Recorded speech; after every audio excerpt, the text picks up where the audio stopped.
ತಲಾ 5 ಲಕ್ಷ ಪಡೆದು ಕೃತ್ಯ ಎಸಗಿದ್ದ ಮೂವರ ಗ್ಯಾಂಗ್ ಈ ಕೊಲೆ ನಡೆಸಿರೋದು. ನಿಖಿಲ್, ಕಾರ್ತಿಕ್ ಮತ್ತು ಕೇಶವಮೂರ್ತಿಗೆ 5 ಲಕ್ಷ ಹಣ ಕೊಡಲಾಗಿದೆ. ತಲಾ 5 ಲಕ್ಷ, ಒಬ್ಬೊಬ್ಬರಿಗೆ 5 ಲಕ್ಷ. A13 ದೀಪಕ್ ಈತ ಹಣ ಪಡೆದಿದ್ದಂಥ ಮೂವರು ಆರೋಪಿಗಳ ಪೈಕಿ ಒಬ್ಬ. ಹಣ ಪಡೆದಿರೋ ಬಗ್ಗೆ ವಿಚಾರಣೆಯ ವೇಳೆ ತಪ್ಪೊಪ್ಪಿಕೊಂಡಿದ್ದಾನೆ.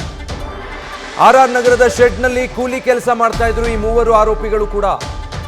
ಸೊ ಈ ಆರೋಪಿಗಳ ಬಳಿ ಇರುವಂತಹ ಹಣವನ್ನ ಜಪ್ತಿ ಮಾಡೋದಕ್ಕೆ ಈಗ ಸಿದ್ಧತೆ ಮಾಡ್ಕೊಳ್ತಿದ್ದಾರೆ. ಡೀಟೇಲ್ಸ್ ಕೊಡ್ತಾರೆ ಶಿವಕುಮಾರ್, ಲೈವ್ ನಲ್ಲಿ ಜಾಯ್ನ್ ಆಗ್ತಾ ಇದ್ದಾರೆ.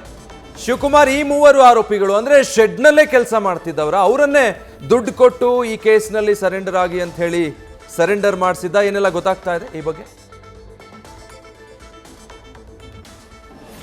ವಿಜಯ್, ರೇಣುಕಾಸ್ವಾಮಿ ಕೊಲೆ ಪ್ರಕರಣಕ್ಕೆ ಸಂಬಂಧಪಟ್ಟಂತೆ ಕೇಶವಮೂರ್ತಿ, ಕಾರ್ತಿಕ್, ನಿಖಿಲ್ ನಾಯ್ಕ್ ಹಾಗೂ ರಾಘವೇಂದ್ರ ಈ 4 ಜನ ಮೊದಲಿಗೆ ಬಂದು ಕಾಮಾಕ್ಷಿಪಾಳ್ಯ ಪೊಲೀಸ್ ಠಾಣೆಯಲ್ಲಿ ಅವರು ಹಣಕಾಸಿನ ವಿಚಾರಕ್ಕಾಗಿ ನಾವೇ ಕೊಲೆ ಮಾಡಿದ್ವಿ ಅಂತೇಳಿ ಸರೆಂಡರ್ ಆಗಲಿಕ್ಕೆ ಬರ್ತಾರೆ. ಆದರೆ ಜೂನ್ 8ನೇ ತಾರೀಕು ಸಂಜೆ ಕೊಲೆಯಾದಂಥ ನಂತರದಲ್ಲಿ ರೇಣುಕಾಸ್ವಾಮಿಯನ್ನು ದರ್ಶನ್ ಹಾಗೂ ಸಹಚರರು ಯಾವಾಗ ಹತ್ಯೆಯನ್ನು ಮಾಡ್ತಾರೆ, ದರ್ಶನ್ ಸಹಚರರ ಮಾರಣಾಂತಿಕ ಹಲ್ಲೆಯಿಂದ ರೇಣುಕಾಸ್ವಾಮಿ ಹತ್ಯೆ ಆಗ್ತಾರೆ. ತದನಂತರದಲ್ಲಿ ದೀಪಕ್ ಪ್ಲಾನ್ ಮಾಡುವಂಥದ್ದು ಅದೇ ಶೆಡ್ನಲ್ಲಿ ಕೆಲಸ ಮಾಡ್ತಿದ್ದಂಥ ಕೇಶವಮೂರ್ತಿ, ಕಾರ್ತಿಕ್ ಹಾಗೂ ನಿಖಿಲ್ ನಾಯ್ಕರಿಗೆ ತಲಾ 5 ಲಕ್ಷ ಹಣವನ್ನು ದೀಪಕ್ ಕೊಡುವಂಥದ್ದು.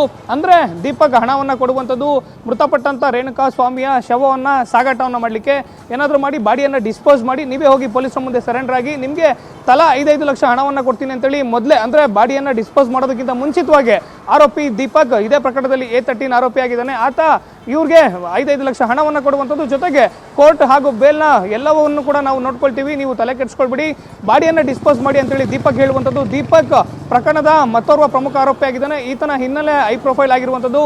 ಕರ್ನಾಟಕ ರಾಜ್ಯದ ಓರ್ವ ಖ್ಯಾತ ರಾಜಕಾರಣಿಯ ಹತ್ತಿರದ ಸಂಬಂಧಿ ದೀಪಕ್ ಅನ್ನೋ ಮಾಹಿತಿ ಸದ್ಯಕ್ಕೆ ಸಿಗ್ತಿರುವಂಥದ್ದು. ಸದ್ಯ ದೀಪಕ್ ಏನು ಹಣವನ್ನು ಕೊಟ್ಟಿದ್ದಾನೆ, ದೀಪಕ್ಗೆ ಹಣವನ್ನು ಅವಾಗ ಹೊಂದಿಸಿರುವಂಥದ್ದು ಕೂಡ, ಅಂದರೆ ಜೂನ್ 8ನೇ ತಾರೀಕು ದೀಪಕ್ಗೆ 15 ಲಕ್ಷ ಹಾರ್ಡ್ ಕ್ಯಾಶನ್ನು ತಂದುಕೊಟ್ಟು ದೀಪಕ್ನ ಕಡೆಯಿಂದ ಶೆಡ್ನಲ್ಲಿ ಕೆಲಸ ಮಾಡ್ತಿದ್ದಂಥ ಕಾರ್ಮಿಕರೇನಿದ್ದಾರೆ, ಅಂದರೆ ಕಾರ್ಮಿಕರಿಗೂ ಕೊಲೆಗೂ ಯಾವುದೇ ರೀತಿಯಾದಂಥ ಸಂಬಂಧ ಇಲ್ಲ. ಜೊತೆಗೆ ಕೇಶವಮೂರ್ತಿ, ಕಾರ್ತಿಕ್ ಹಾಗೂ ನಿಖಿಲ್ ನಾಯ್ಕ್ ಅವರೆಲ್ಲರೂ ಕೂಡ ಪಟ್ಟಣಗೆರೆಯ ಶೆಡ್ನಲ್ಲಿ ಕೆಲಸ ಮಾಡ್ತಿದ್ದಂಥ ಕೂಲಿ ಕಾರ್ಮಿಕರಿಗೆ ಹಣದ ಆಮಿಷವನ್ನು ತೋರಿಸಿ ಹಾರ್ಡ್ ಕ್ಯಾಶ್ ತಲಾ 5 ಲಕ್ಷ ಹಣವನ್ನು ಕೊಟ್ಟು ಅವರಿಂದ ಬಾಡಿಯನ್ನು ಡಿಸ್ಪೋಸ್ ಮಾಡಿಸಿರುವಂಥದ್ದು ಸದ್ಯ ಪ್ರಕರಣದಲ್ಲಿ ಗೊತ್ತಾಗ್ತಿರುವಂಥದ್ದು. Vijay, okay, thank you Shivakumar.